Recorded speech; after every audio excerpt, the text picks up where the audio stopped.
Good evening, everybody, and happy Veterans Day. Thank you for taking the time to join us this Thursday night. Given that it's a holiday, we will keep tonight's session very short. Joining us tonight is Jason Romero with National Alliance on Mental Illness. They're a nonprofit organization that specializes in mental health.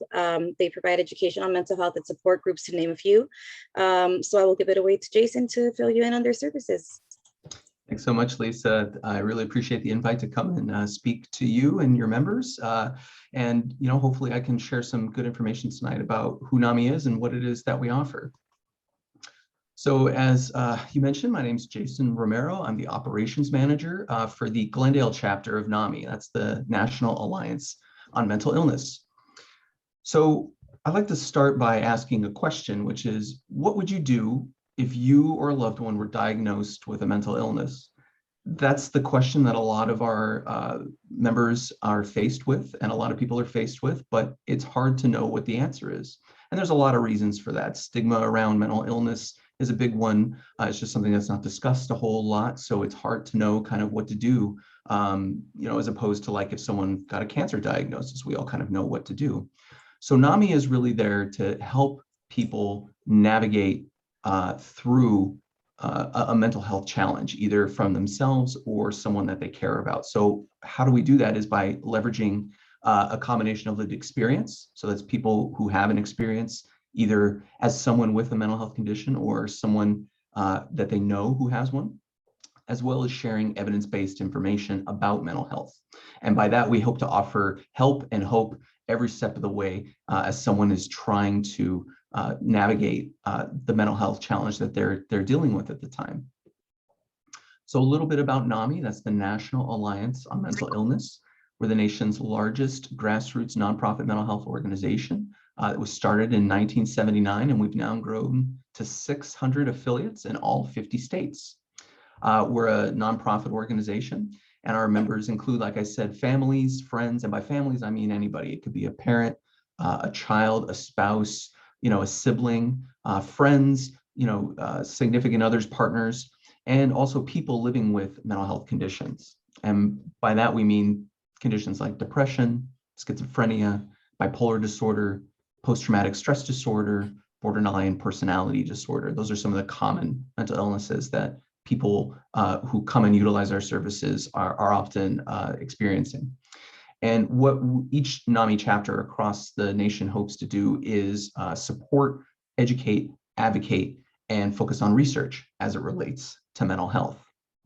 So here in Los Angeles, because the county is so large and so widespread, we have 12 different affiliates or chapters throughout the county, and you can see them all listed there. Now, you are free to go to and utilize services at any of the NAMI chapters you see on the screen here.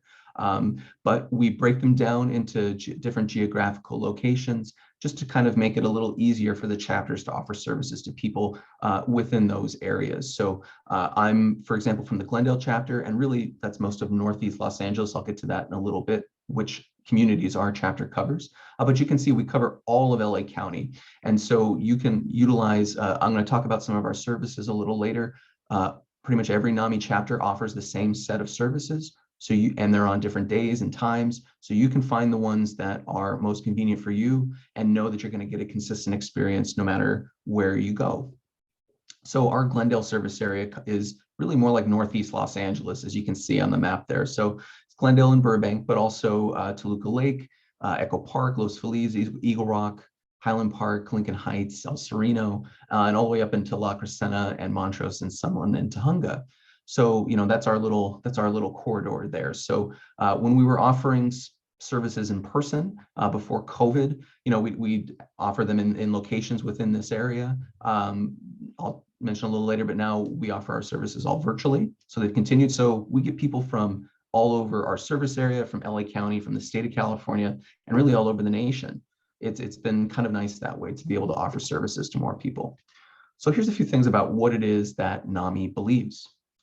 We believe mental health conditions are no one's fault. No one, you didn't cause someone to have mental illness. It's not a choice for someone. What that ties into is that we at NAMI believe that mental health conditions are physical illnesses.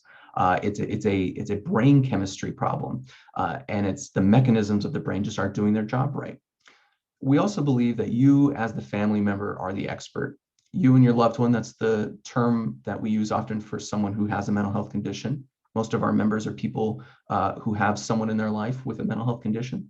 And so they sought out NAMI for some help and some support. But you know what works best in your family. We like to lay out a lot of information and sort of, food on the table for you to kind of pick from and know what works best for you.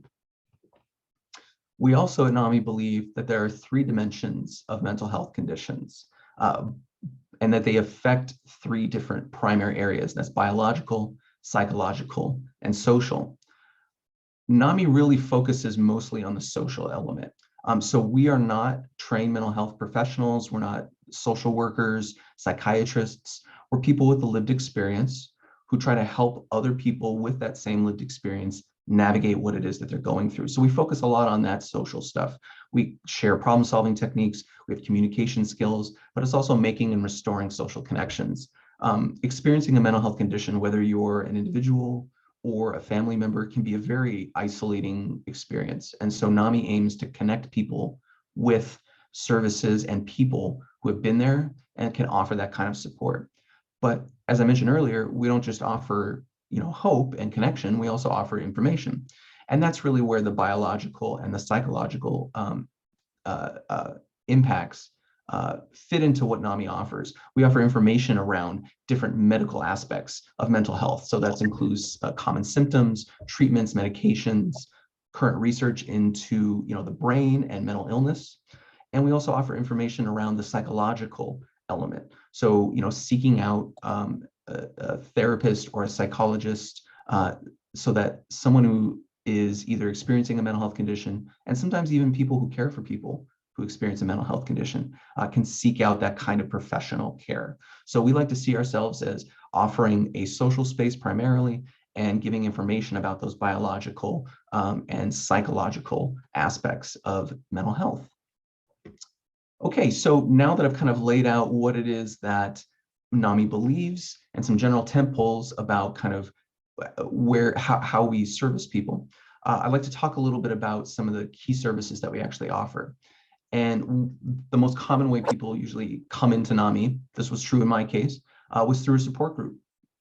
So we offer support groups for family members. So again, that means it can be a parent, it can be a child, it can be a spouse, it can be a partner, it can be a sibling, a best friend, if you're a caregiver, anybody, if you have a relationship to someone with a mental health condition, family support group is for you. And we also offer connection recovery support group. And that's a support group that's for people who have a mental health condition or people who are feeling symptomatic. You don't necessarily have to have a formal diagnosis to join. You can just be feeling symptomatic, and you can find leaders who have that same lived experience. So all NAMI leaders go through a formal training on how to lead conversations and how to essentially, make sure everyone's questions get answered as best they can. But our family support groups are led by people with that experience. So they have a direct person in their life with a mental health condition. And then our connection recovery group is led by 2 people with a lived experience who have a mental health condition and who are living in recovery. And so people talk about what they're going through. Other people share if they've gone through something similar, maybe what's helped them, challenges that they've faced. And it's just a really good space where if you're going through something and you need someone to talk to, it's a great, great space to find an empathetic and open and a judgment-free environment to share what it is that you're going through. So if the support groups are a more kind of reactive space, if something happens, I need someone to talk to, I'm going to go to a support group. Our education classes, I like to think of, are more proactive. So these are sort of like skill building places where we lay out a ton of information about mental health.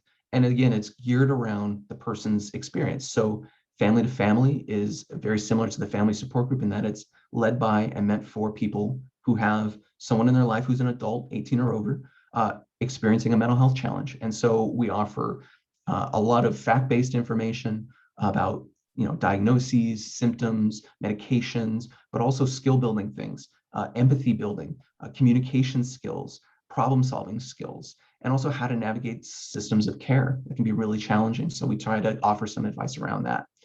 A similar class to family is basics.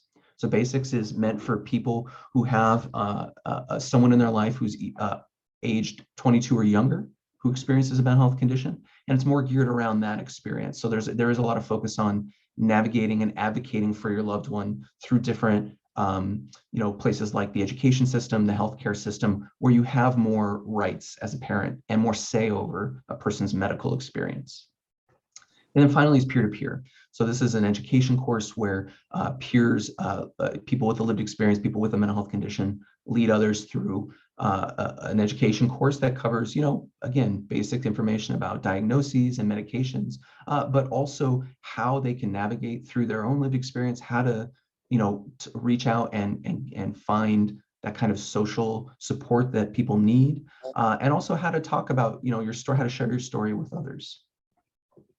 So in addition to our support groups and education classes, which are, some of our most commonly used services, NAMI also offers a whole host of community presentations.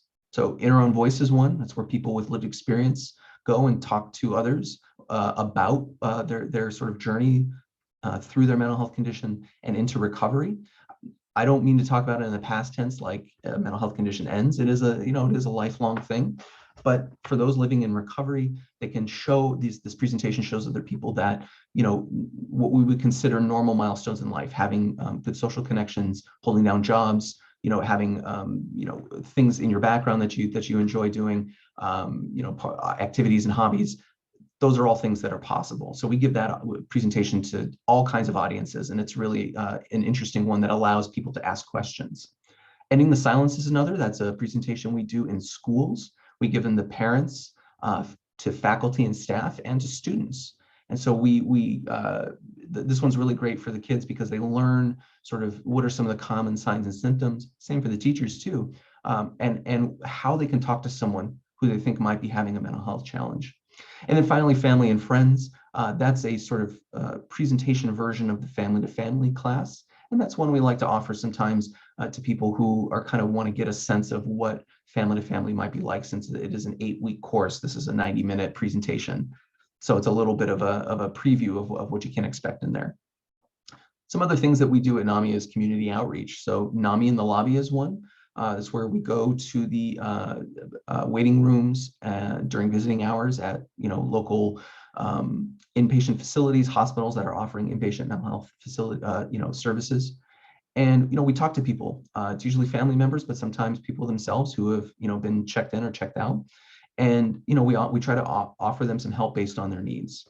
And then we also have a program called Sharing Your Story with Law Enforcement, where people with mental health experiences talk to sheriff's departments, police departments about mental health, so that if a officer needs to respond to a mental health condition, that those situations can end safely for all involved. We know that can be a challenge sometimes. Unfortunately, many people are either hurt or killed during these interactions. And so we really hope that the information and the stories that Sharing Your Story with Law Enforcement can offer to officers can help those situations end positively for everybody involved and safely for everybody involved. Real quick, I'll mention NAMI Walks. That's our big annual fundraiser. We had to do it virtually the last couple of years, but we're hoping to return to Grand Park. It's a great day. There's a lot of resources, but also it's really just a unity event. You get to meet other people, connect with other people who are very passionate about ending the stigma around mental health. And it's a little walk. You can choose not to walk, but it's a little walk around Grand Park and downtown area. And it's just a really wonderful, positive day. So that's going to happen in May of 2022. So hopefully keep an eye out for it, and we can participate in person again. So everything I've talked about today, all of our support groups, our education classes, and our community presentations are offered absolutely free of charge. We take no fees for any of the things that we offer. They're just things that we offer to the community. And our chapter offers programming in both English and in Spanish.